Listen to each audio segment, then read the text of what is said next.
Okay, let's have a discussion on the latest and greatest, meaning worst, in the Kamala Harris campaign, the Harris-Biden shade wars, the disaster that is the White House, the Democrat Party right now, DEI, and so many other things. It's going to be such a great show. So let's discuss the comments you've already seen 10,000 times, which we'll get to in just a moment.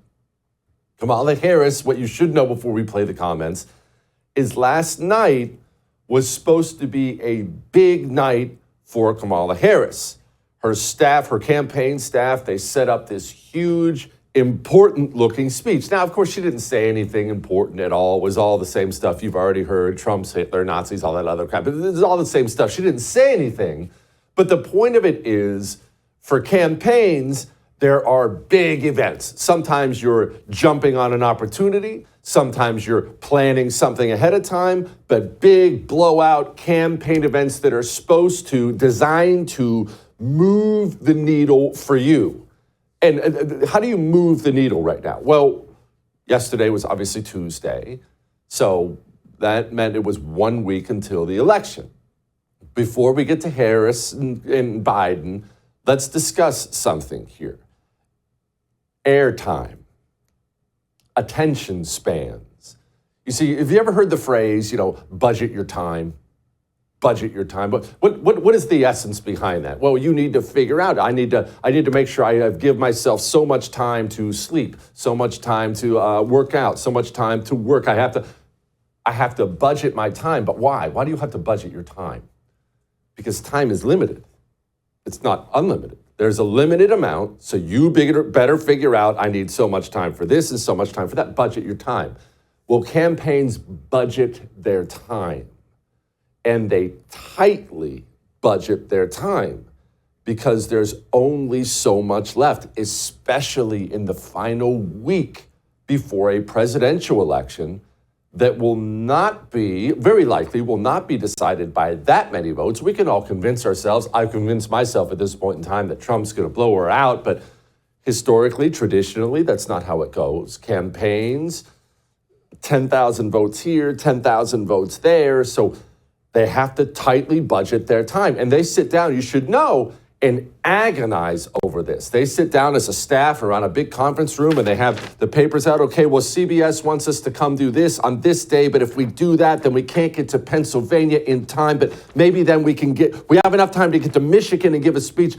Every minute counts. Every 30-minute, 1 minute block counts. And attention spans, that's really what they're going for. What they want, what the campaigns, both of them, Trump and Kamala at this point in time, what they want is your attention. They want you paying attention to them, what they're saying, what they're for, what they're against. They want your eyeballs on them, talking about them. That is the idea. Give me the spotlight. And when Kamala Harris's campaign sets up a big speech in Washington, D.C., it looks really important. The idea is they're trying to grab your attention and hold you. That's what they want. And they understand time is of the essence. As of last night, like I said, it was 1 week. 1 week is nothing. They needed last night to be an attention grabber because they're almost out of time. So they set up this huge, expensive, that was very expensive to put on. They put on this huge, expensive campaign event, and Dome gets up there and blah, blah, blah, blah, says a bunch of stupid things. But practically while she was doing it, Joe Biden went on camera and called the supporters of Donald Trump garbage. Just the other day, a speaker at his rally called Puerto Rico a floating island of garbage. Well, let me tell you something.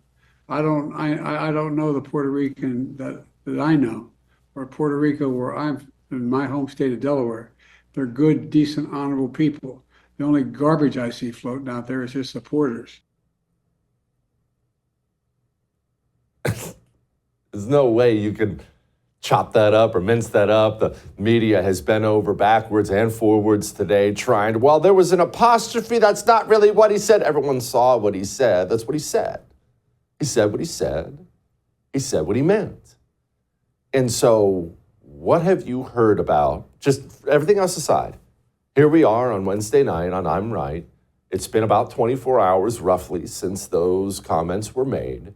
For the last 24 hours, all the social media you've been consuming, all the TV you've been watching, radio, what have people been talking about? How many times in the last 24 hours have you seen Kamala Harris's speech referenced? And how many times in the last 24 hours have you seen Joe Biden's little 5-second, 10-second comment referenced? Joe Biden took up precious real estate, precious time the Kamala Harris campaign very likely did not have.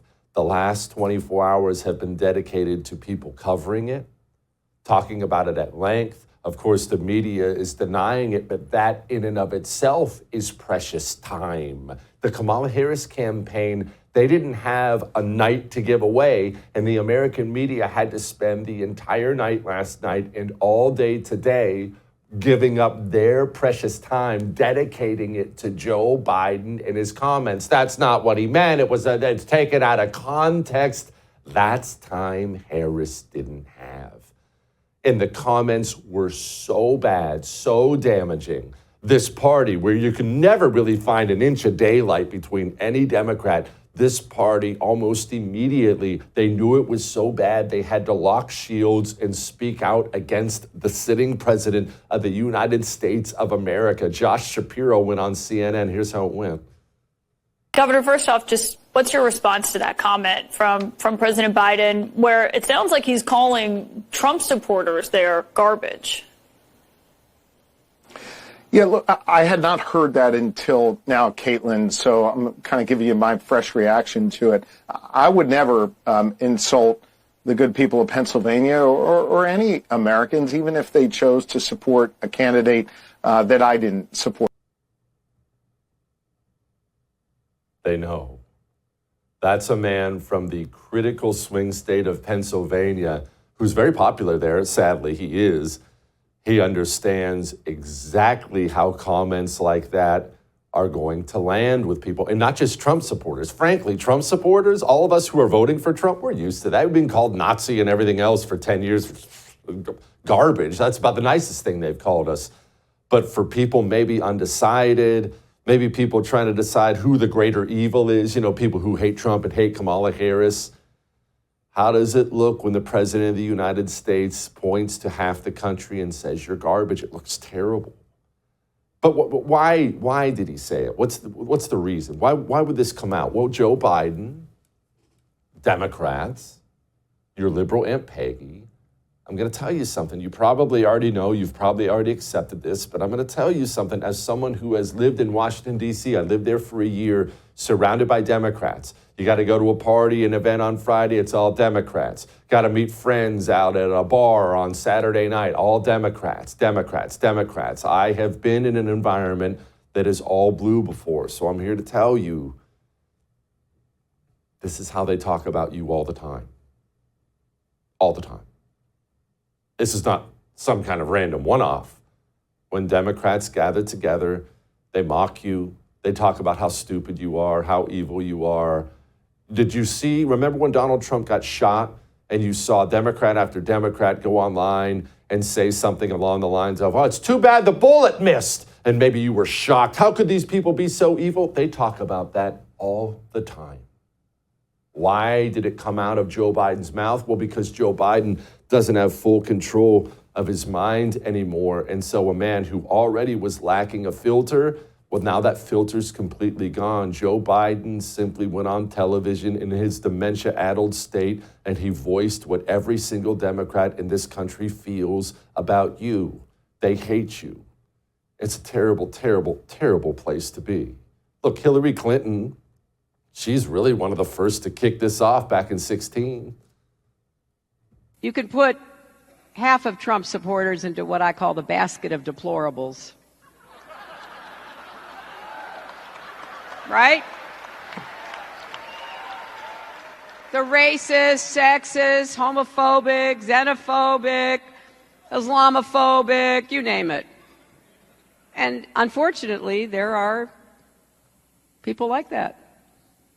And he has lifted them up. Please remember, if you're young, you may not know this.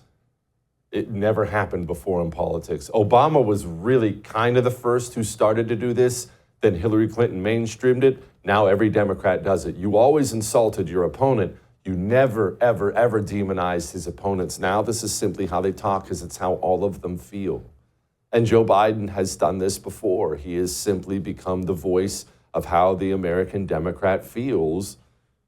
We are divided, and I don't think it can be repaired. Remember when he gave that speech they billed as so important, and stood up and did this in front of the country? Donald Trump and the MAGA Republicans represent an extremism that threatens the very foundations of our republic. No matter what the white supremacists and the extremists say.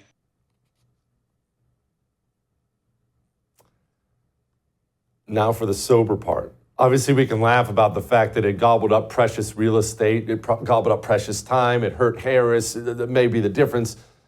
But here's the sober part. I'm just not sure that we can put Humpty Dumpty back together again. No matter which side you're on, no matter what you feel about all this, once you get to this place as a country, how do you heal that? It's very difficult to heal it because when you start talking like that about other people, they don't want to heal it.